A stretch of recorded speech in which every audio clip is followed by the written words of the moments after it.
peu importe ce que vous faites, peu importe ce qu'on fabrique ou ce qu'on vend, imaginez ce que ça a comme impact si on est capable de prédire les ventes 1 an d'avance avec une précision de 80%. L'IA est tellement puissante que souvent, c'est tough pour les gens qui ne connaissent pas assez le sujet de comprendre jusqu'à quel point ça peut avoir de l'impact pour leur business. Et c'est un peu votre rôle de venir démocratiser ça. La façon dont on le fait, c'est toujours la même. On dit, goûtez-y, vous pouvez trouver ça gros, là, qu'on vous dit que ça va vous faire économiser 10, 15, puis des fois 20%. Mais faites un projet, faites un petit, là, puis goûtez-y. Les entreprises qui font un premier projet, jamais ils s'arrêtent à un projet, là.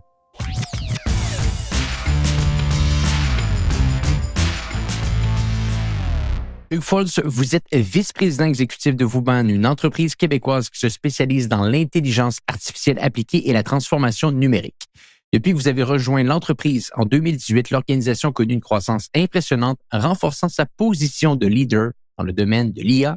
Vous avez également une vaste expérience en tant qu'entrepreneur et leader d'opinion dans le domaine de la technologie. Hugues, merci beaucoup d'être sur le podcast Hypercroissance aujourd'hui. Merci pour l'invitation. Hugues, Vauban est une entreprise qui a su se démarquer dans le secteur technologique grâce à ses solutions innovantes. Est-ce que ça serait possible peut-être pour toi aujourd'hui de bien expliquer à l'audience ce que vous faites au quotidien et ce qui vous différencie? Parce que tranquillement, il y a d'autres joueurs, on dirait, qui s'intègrent dans le marché dans votre catégorie. Oui, il y a des petits joueurs qui arrivent. C'est une bonne nouvelle, en fait. On est chez Vauban, aujourd'hui, on est plus de 200 maintenant. Donc, on est fiers de pouvoir dire qu'on est la plus grande firme privée en intelligence artificielle au Canada.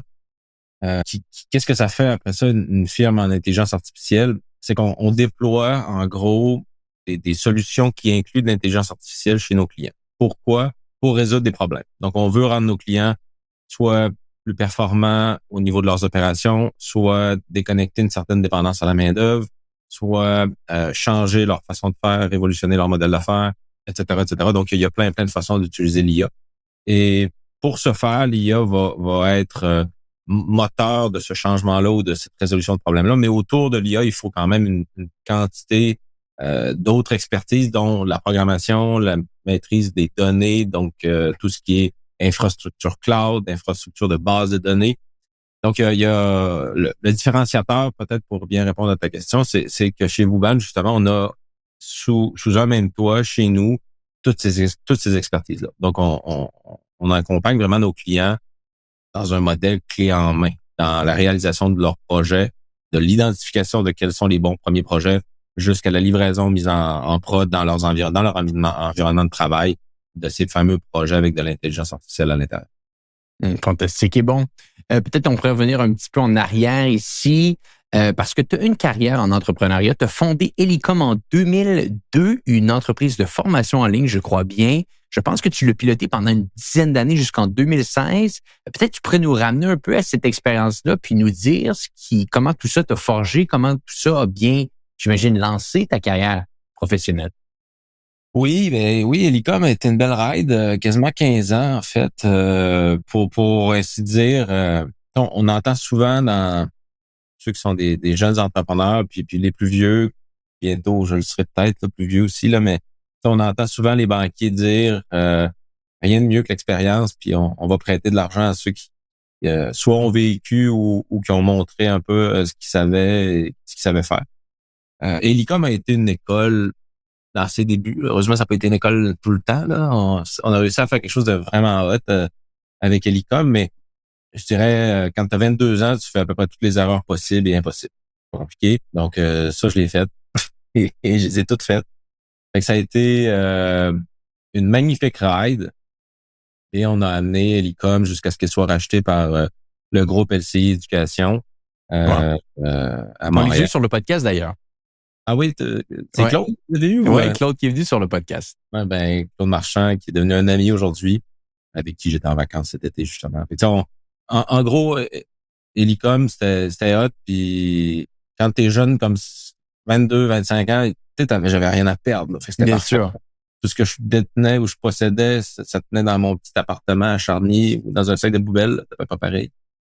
Fait que c'était parfait. Pour apprendre à vitesse grand V, comment être un entrepreneur, qu'est-ce que c'est qu'un entrepreneur, ça, puis ça ce qu'Elicom a servi.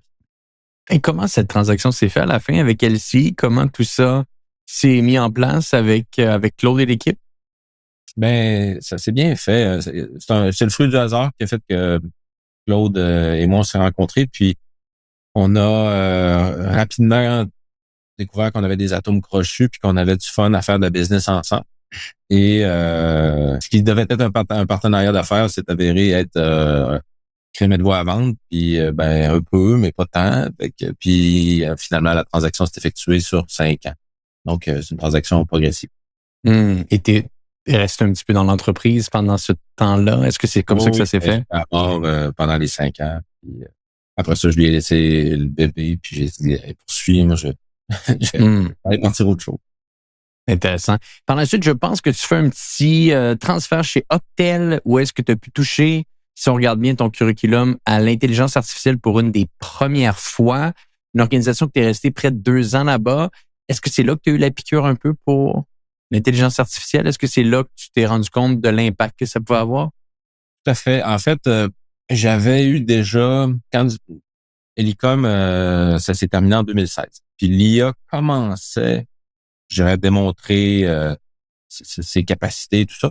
Fait que le timing avec Optel était parfait pour que chez Optel, moi, je continue de pousser ça puis d'explorer ça.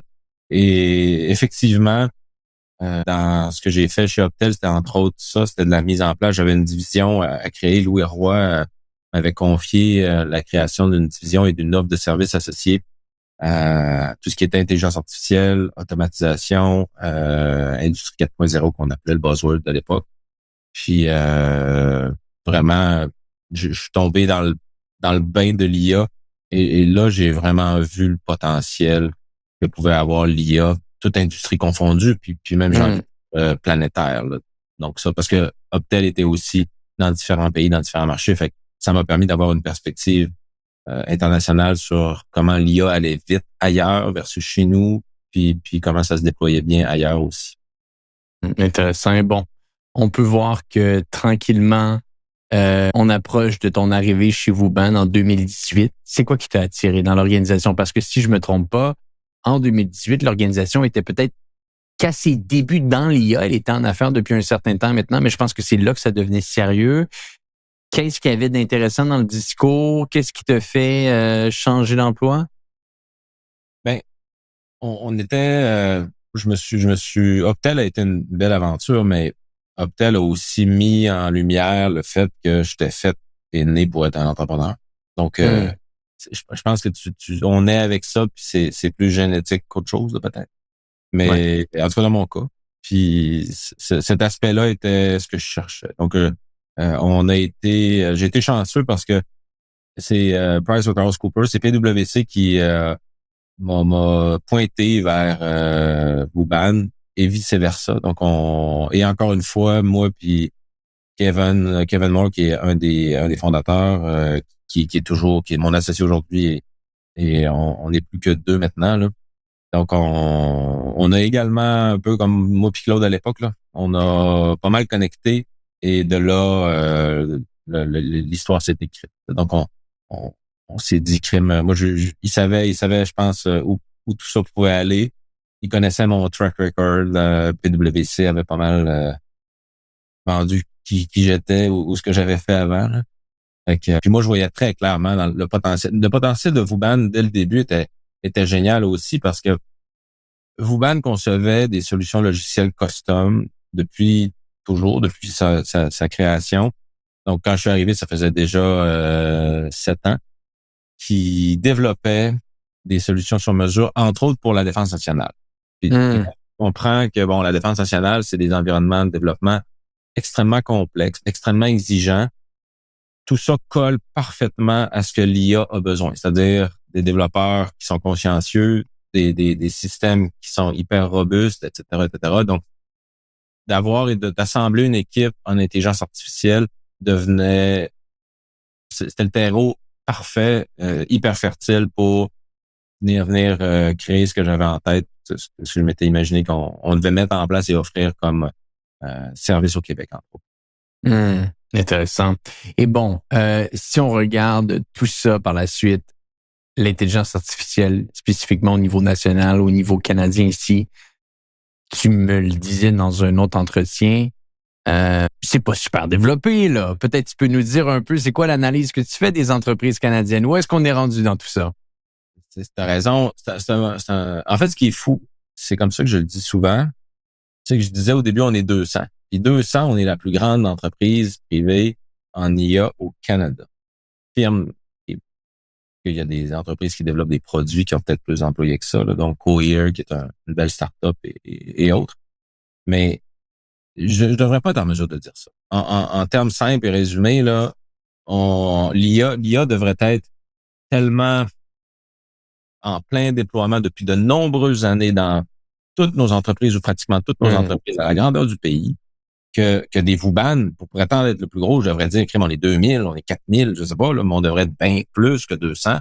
Et des VUBAN à 200, il devrait en avoir des dizaines, alors que le joueur ou les joueurs qui aujourd'hui peut-être sont d'une taille correcte, sont d'une cinquantaine, puis sont à Toronto, sont un peu partout, mais il n'y a pas bien de joueurs de notre taille, comme je dis, il n'y en a pas d'autres.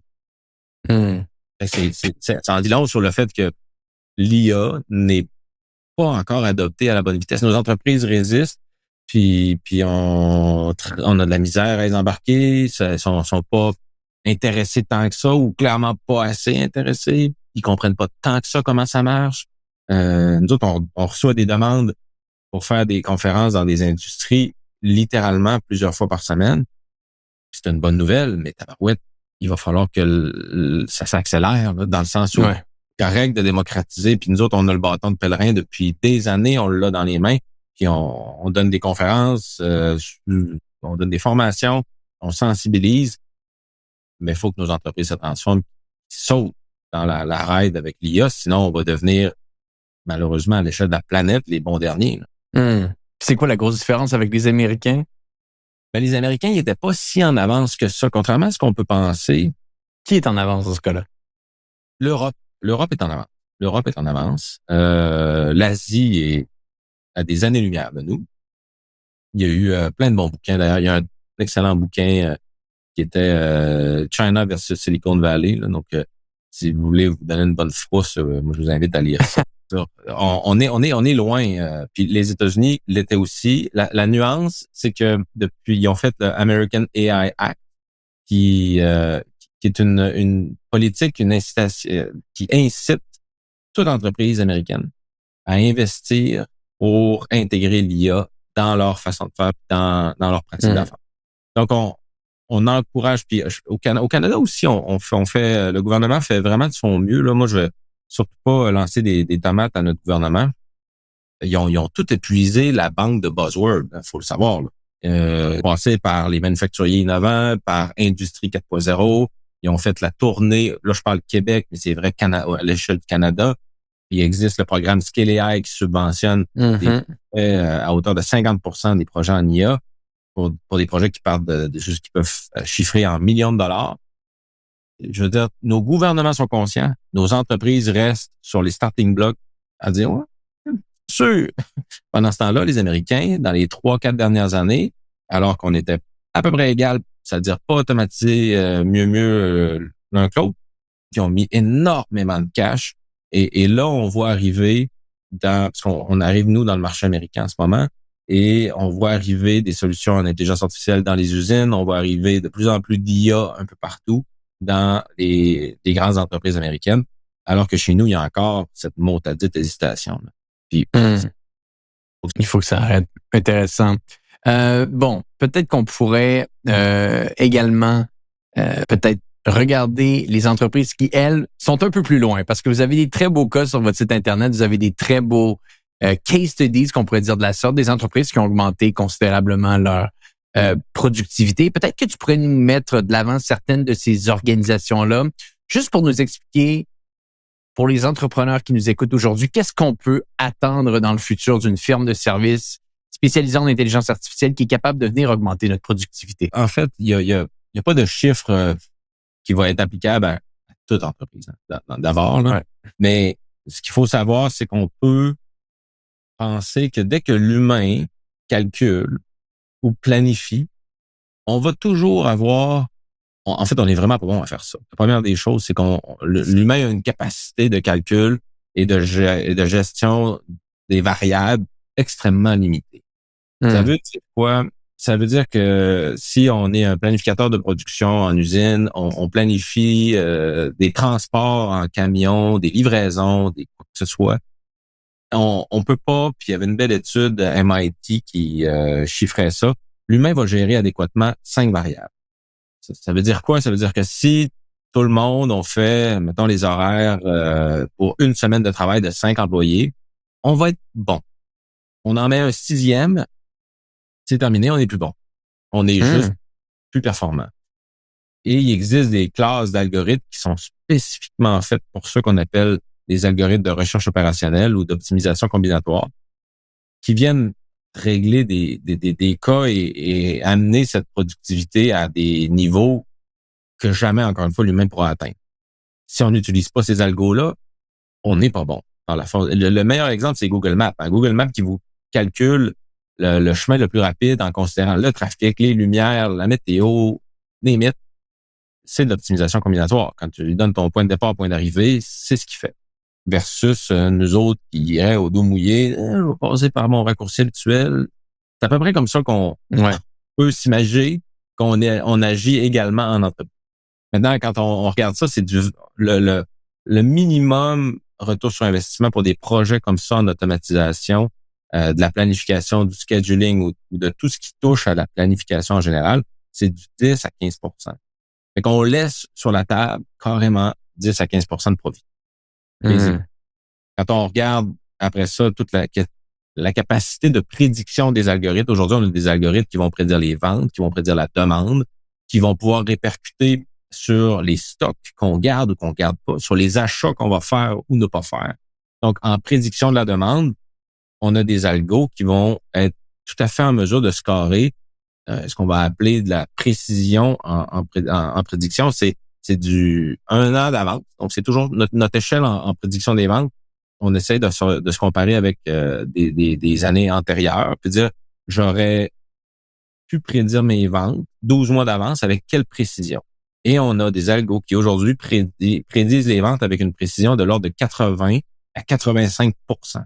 Je formule différemment. Peu importe ce que vous faites, peu importe ce qu'on fabrique ou ce qu'on vend, imaginez ce que ça a comme impact si on est capable de prédire les ventes 1 an d'avance avec une précision de 80 %. C'est capoté. Tu vas dire, OK, non, mais je l'achetais trop de ça. Et ça, par contre, il va manquer de staff à tel moment de l'année pour livrer et où il va falloir où je peux vendre plus cher parce que de toute façon, je vais tout vendre. Donc, et des exemples comme ça, on pourrait en sortir plein. Bien sûr. L'IA est tellement puissante que souvent, c'est tough pour les gens qui ne connaissent pas assez le sujet de comprendre jusqu'à quel point ça peut avoir de l'impact pour leur business. Et c'est un peu votre rôle de venir démocratiser ça. Ben oui, puis on essaie de... Nous autres, ce qui est le fun, c'est que nos projets sont payants. Fait que, tu sais, on peut dire ça aide à faire passer le message et la pilule. Puis la façon dont on le fait, c'est toujours la même. On dit goûtez-y. OK, vous pouvez trouver ça gros, là, qu'on vous dit que ça va vous faire économiser 10, 15, puis des fois 20 %. Mais faites un projet. Faites un petit, là. Puis goûtez-y. Puis vous allez voir, là, une belle croissance, puis l'IA une belle croissance, heureusement, là, ça commence à kicker au Québec et au Canada, mais les entreprises qui font un premier projet, jamais ils s'arrêtent à un projet. Là. Ils comprennent très bien que tabarouette de merde, ça marche, mais oui, on essayait de vous le dire, là, ça marche. Puis, c'est quoi les gains autres que de la productivité qu'on est capable de voir? Il y a un énorme débat en ce moment qui se déroule aux États-Unis sur l'investissement massif des gros joueurs américains sur l'achat de GPU pour bâtir de l'infrastructure pour leur propre intelligence artificielle par entreprise. On a besoin d'énormément de compute pour construire ces différentes infrastructures. Et en ce moment, les investisseurs posent la question, c'est quand qu'on va le voir le bout de notre argent? On voit des gains de productivité, mais où provient-il ce profit-là? Où provient cet argent-là? Qu'est-ce qu'on est capable de répondre à ça? Quelle est ta vision par rapport à tout ça, de se dire, oui, il y a de la productivité, mais est-ce qu'il y a vraiment de la création de valeur de plus qui se met en place? Et si oui, comment qu'on peut le voir? Ben, en fait, c'est une excellente question. La productivité, on n'a pas le choix de voir ça comme une question de survie. Si on n'est pas productif au bon niveau, parce que si on monte 15 ans en arrière, là, on se vantait et le monde des affaires en général se disait donc fier d'être international. Donc, on était dans des marchés qui étaient libéralisés puis qui étaient de plus en plus internationaux. Donc, on pouvait acheter à peu près, et aujourd'hui encore, on peut acheter à peu près ce qu'on veut, produire à peu près d'où on veut sur la planète. Donc, on a, grâce aux plateformes à la Amazon et à bien d'autres, cette possibilité d'acheter des produits à peu près n'importe où dans le monde. Mais si on veut garder notre PIB et donc continuer d'exporter, c'est là le nerf de la guerre, il faut être productif à la hauteur de nos concurrents. Parce que nos concurrents, qui dit on est dans un marché libéralisé qui permet à tout le monde de vendre partout sur la planète, ben, ça dit que nos concurrents, ils sont plus... tu sais, moi, je suis un gars de Robertval, là, puis tout le temps, on avait la bonne vieille guerre entre le Saguenay et le Lac-Saint-Jean. C'était le Saguenay ou le Lac-Saint-Jean qui était le plus vite ou qui produisait le plus à l'époque. Et je dis toujours pareil, en Beauce, c'est Sainte-Marie ou Saint-Georges, puis c'est Québec-Montréal. Notre guerre de région, elle a aucun impact par rapport à comment l'international vient rentrer dans le corps de nos entreprises. Parce qu'aujourd'hui, on achète sur Amazon, on n'achète plus de notre vendeur local. Là. Fait que lui, il est en concurrence avec tous les autres vendeurs, peu importe ce que vous achetez. Et cette productivité-là, c'est comme ça qu'elle doit être perçue et comprise. Là. Donc, notre concurrence, elle est planétaire. Donc, bien plus basique que de dire quel est l'impact. L'impact est majeur, majeur, majeur, majeur. On se doit d'être aussi performant que n'importe qui sur la planète avec nos plus et nos moins, donc nos avantages peut-être de coût d'énergie, avec nos avantages d'accès à la ressource dans certains cas, mais sachant qu'eux autres, ils ont parfois de la main-d'œuvre moins chère, ils ont parfois plein de trucs, et nous autres, il faut s'automatiser. Fait que cette notion-là, puis ça a été mis, il y a un beau rapport de l'OCDE, qui est quand même rien de moins que l'Organisation mondiale du commerce, qui disait que le Canada, toute proportion gardée, va avoir probablement et potentiellement la pire productivité des 34 pays de l'OCDE en termes de production de valeur parce qu'on ne s'est pas automatisé assez. C'est grave. En gros, C'est quoi les industries qui tirent davantage la patte? La construction. La construction, c'est pas glorieux. C'est pas glorieux. Puis c'est connu aussi là, dans notre contexte actuel de pénurie de logements, de tout ça. La construction, ça va drôlement lentement. Il y en a d'autres. La construction est un domaine spécial. Je serais curieux peut-être, Hugues, de parler un peu de votre croissance parce que ce qui est intéressant, c'est que vous avez reçu un investissement stratégique quand même assez tôt de la CDPQ pour soutenir votre expansion en Amérique du Nord. Je serais curieux de vous entendre sur cette structure un peu de croissance. Là. Vous êtes une organisation dans le service, mais qui est très orientée dans une catégorie en forte croissance ici. Pourquoi l'importance d'aller chercher un joueur stratégique? Pourquoi l'importance d'aller chercher du financement? Quelle est la vision un petit peu que vous voulez accomplir en termes d'organisation, en termes de croissance? Ben, en fait, avec la Caisse de dépôt, on a une super de belle relation de partenariat. Donc, comme tu le mentionnes, c'est une transaction qui est purement stratégique. Là. Donc, puis je prétends, et c'est comme ça qu'ils le disent, de toute façon, pour eux comme pour nous. Dans le sens où, au portefeuille de la Caisse de dépôt, il y a des business qui forcément ne sont pas automatisés, n'ont pas intégré de l'intelligence artificielle à la hauteur de ce qu'ils devraient au jour d'aujourd'hui. De notre côté à nous, bénéficier de ce réseau-là, ça va de soi que c'est intéressant. Bénéficier aussi de la crédibilité de la Caisse de dépôt pour arriver dans les marchés dans lesquels on arrive. Là, donc, tu mentionnes les US, on est depuis déjà 2 ans, on démarche et tranquillement, on avance nos pions sur l'échiquier des États-Unis. On fait la même chose dans le Canada anglophone. Puis, on s'apprête et c'est cette année qu'on va faire vraiment une pitch forte vers ces marchés-là.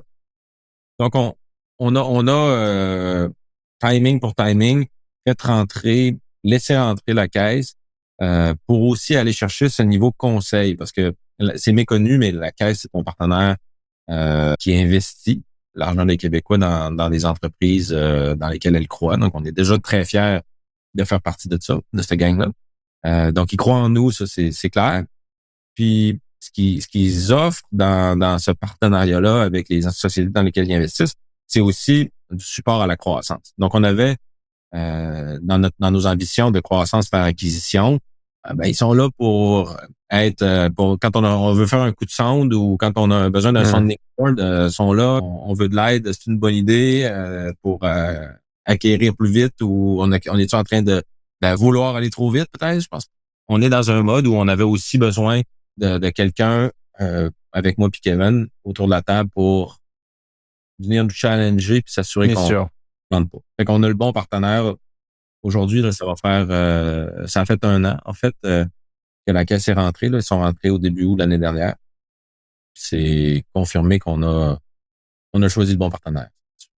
Et parlant peut-être d'acquisition, vous en avez fait une récemment, Stratégia, avec un J, une entreprise spécialisée en intelligence d'affaires. Est-ce que c'est la première acquisition de plusieurs qui vont arriver? Peut-être tu pourrais nous expliquer quelle a été l'idée derrière cette acquisition. Oui, c'est la première on en a fait une petite de 6 employés là, il y a 3 ans de ça, 4 ans de ça. Mais la Stratégia fait partie d'une première d'une série, c'est certain. On est en mode acquisition, là, c'est connu. Et on a à la fois une croissance organique soutenue qu'on s'assure de prendre grand soin, mais la croissance par acquisition va s'accélérer en 2024, 2025, 2026. Donc, on est sur cette lancée-là. Stratégia, maintenant, c'est une très belle acquisition qui s'inscrit dans la logique où nos services, comme j'expliquais, en intelligence artificielle, on est déjà, je dirais, bien reconnu. Ce qui est moins connu, surprenamment, c'est tout ce qui gravite autour. Donc, c'est le volet développement logiciel, maîtrise de la donnée, tout ce qui est associé au cloud computing, aux infrastructures cloud et ainsi de suite. Et bien évidemment, ce qu'on ne mentionne pas assez souvent, c'est ce qui s'appelle le BI. Donc, le BI, pour l'intelligence d'affaires, fait partie, c'est le BI associé aussi au data analytics, qui est à peu près la même. Donc, c'est des expertises qui sont non seulement très proches, mais j'oserais dire connexes à l'IA. Donc, c'est d'avoir Stratégia qui avait cette expertise-là en data analytics et en BI à bord avec nous.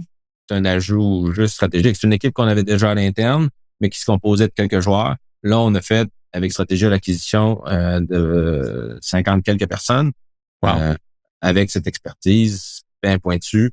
Donc, vraie valeur ajoutée dans notre offre pour des projets qui demandent qu'on les mesure, ce qu'il faut, puis qu'on prépare la donnée en amont de ce que l'IA a besoin. Donc, il y avait beaucoup de connexions avec une complémentarité incroyable.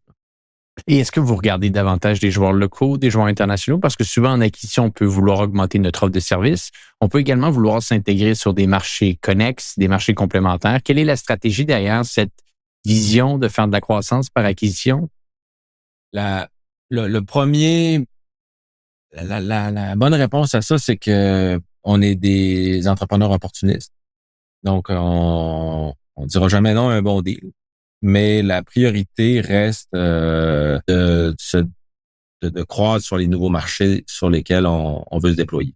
Donc, forcément, si on met nos énergies à la bonne place, ça va être de dire qu'on va les mettre sur des acquisitions qui vont être en Ontario, aux États-Unis ou dans des marchés proches de ceux-là. Des marchés qui ont plus de possibilités de croissance dans le futur. Intéressant. Bon. Quelles sont les tendances? Et ça, je pense que c'est une question que les gens vont se poser en ce moment. On a vu et on le voit encore constamment dans les nouvelles, les grandes lignes sont continuellement autour de l'intelligence artificielle, bien entendu, mais encore une fois, peu d'entreprises le mettent dans des cas pratiques de leur organisation. Tu l'as si bien dit tout à l'heure. Les tendances, qu'est-ce que tu vois davantage venir dans les intentions des organisations? Qu'est-ce qu'on veut améliorer dans nos entreprises grâce à l'intelligence artificielle? Qu'est-ce qui te vient en tête quand tu parles avec ces différentes entreprises? Qu'est-ce qu'elles te disent? Ben, je dirais, les entreprises, au moins, là, ont eu un éveil grâce à Oui, ChatGPT. bien sûr. Donc, ChatGPT a réveillé les esprits. Ce qui, comme je disais tantôt, ce qui était grand temps. C'est sûr que de ne pas mentionner l'IA générative, ce serait faire fausse route, là. Ouais. L'IA générative est un beau, gros quick win. Donc, maintenant, il faut bien le faire. Il y a quand même beaucoup de choses à attacher autour. Mais c'est sûr et certain que ça fait partie des demandes et de ce qui a beaucoup de traction. Donc, tu me parles de tendance, c'en est une. Si par contre, on prend un pas de recul, moi, l'IA générative, pour moi, ça va régler, ça va résoudre certaines problématiques. Comme je disais, il faut se servir de l'IA pour régler des problèmes. Donc, on se sert de l'IA générative pour gérer et régler les problèmes que l'IA générative peut régler. Génial. Par contre, que toute le roadmap d'intelligence artificielle d'une entreprise soit basé sur l'IA générative, là, ça marche pas. Donc, on a, nous, comme mission et comme devoir, de dire on va aussi éduquer nos clients et nos partenaires sur les autres possibilités que l'intelligence artificielle peut offrir, au-delà de l'IA générative qui fait quand même des trucs très, très cool. Pour être certain qu'il n'y a pas des belles opportunités, des low-hanging fruit ou même des projets transformateurs que l'IA peut atterrir, puis qui pourraient être justement non seulement peut-être pas des tendances, mais des mots, t'as dit, de belles opportunités. Encore une fois. Je dirais la tendance, elle est propre et doit être propre à chaque entreprise. Bien sûr. Et qu'est-ce que vous voyez pour la suite? Qu'est-ce que vous attendez dans les 12, 24, 36 prochains mois? Ben, on est sur une belle règle de croissance, fait qu'on a bien l'intention de continuer de pousser. On est jeune, on a du gaz en masse. Fait que on a une équipe de fous. Moi, j'arrête pas de dire, Vauban, ce qui est trippant, c'est que on est entouré de gens extrêmement, excessivement compétents. Puis ce gang de passionnés-là nous donne aussi beaucoup de cette énergie qu'on a, là, nous la redonne. Puis on va continuer de pousser. On est présent, je pense, on est bien présent au Québec, puis on va être de plus en plus présent dans les nouveaux marchés qu'on s'apprête à attaquer. Là. Avec la croissance, c'est ça qu'il faut voir dans les prochaines années. C'est là-dessus qu'on focus. Et peut-être des petites questions personnelles pour toi. Est-ce qu'il y a des livres d'affaires qui ont marqué ton imaginaire? Si oui, lesquels tu pourrais peut-être parler avec l'audience? Ben, il y en a un, puis j'en ai toujours une copie pas très compliquée pas loin de mon bureau. En fait, l'histoire, c'est souvent ça. C'est que moi, je dis à des clients qui beaucoup ne connaissent même pas en tout ce que l'intelligence artificielle, ça fait ou comment ça fonctionne. Et mon réflexe, c'est de leur dire, lisez ça. C'est Prediction Machine. C'est tellement bien écrit, c'est tellement bien fait. Achetez-le papier. Hein? C'est le fun encore, Denis. Moi, j'étais un fan fini des technologies, un gars qui baigne dans les technos depuis toujours, mais je continue d'adorer mes livres en papier. Et ça, c'est un livre à lire si vous voulez juste comprendre ce qu'est l'intelligence artificielle, comment ça marche. Le 101 de l'intelligence artificielle, c'est ce bouquin. Donc, on va le mettre dans les notes de l'épisode pour les gens qui veulent en savoir plus Prediction Machine. Et à quoi ressemble la routine avant, pendant et après le travail de Hugues Vogt? Ben, j'essaie de me garder en équilibre. Là. Je suis un peu, comme beaucoup d'entrepreneurs, peut-être un peu workaholic, intense, actif. Fait que j'ai besoin de... pour rester équilibré, ça veut dire du sport. Le sport me garde en équilibre. Puis une saine nutrition, ça a l'air con, là, mais bon sommeil, saine nutrition, puis bien du sport me permet d'avoir toute ma tête pour pousser la business à la bonne place, puis pousser avec toute l'énergie qu'il me faut pour le faire. Fantastique. Hugues, merci énormément d'avoir pris du temps avec nous aujourd'hui. C'est fascinant l'histoire de Vauban. On va suivre ça de près. On va peut-être vous réavoir dans le podcast dans le futur. Si on veut en savoir un petit peu plus sur vous, meilleur endroit pour vous rejoindre? Ben, notre site web, vauban.com, c'est pas mal le best. On n'est pas trop au téléphone, fait que écrivez-nous.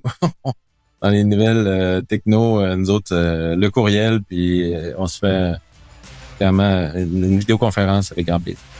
Fantastique. Hugues, merci beaucoup. Et pour les gens qui nous écoutent, on se dit à bientôt pour un prochain épisode du podcast Hypercroissance.